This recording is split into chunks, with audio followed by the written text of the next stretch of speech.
So I applaud Robert De Niro for what he said about Trump and what he said about making sure that you march with the No Kings Allowed. I think it's very important that you have somebody who not only is in the same age range as Donald Trump, but somebody who is a respected talent and somebody who grew up in the said area and will speak out on the racism and the bigotry. I know people who only think that it has to be somebody white that can speak out on these things. And it is important that, it says something. But Rob De Niro made it a point of talking about it. He went there about Trump. He wasn't afraid to. And he let it be known that you have to always take that step. You always have to protest. You always have to make it be known. And you always have to say, hey, this is wrong. It is wrong. It's insulting.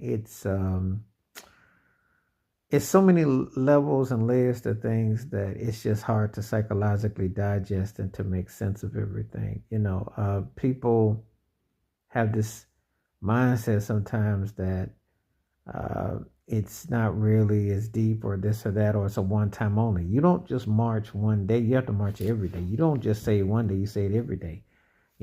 He's right about what he says. Trump is not leaving that White House.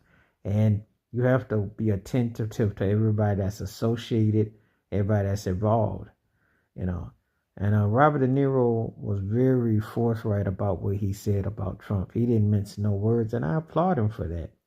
Now, not only Robert De Niro is one of the greatest actors ever, but he's also a cat that's speaking the facts, And I know from a cultural perspective, there's some people that they have a stereotype of Italian man thinking he going to be conservative and bigot and say all kinds of stuff and all that.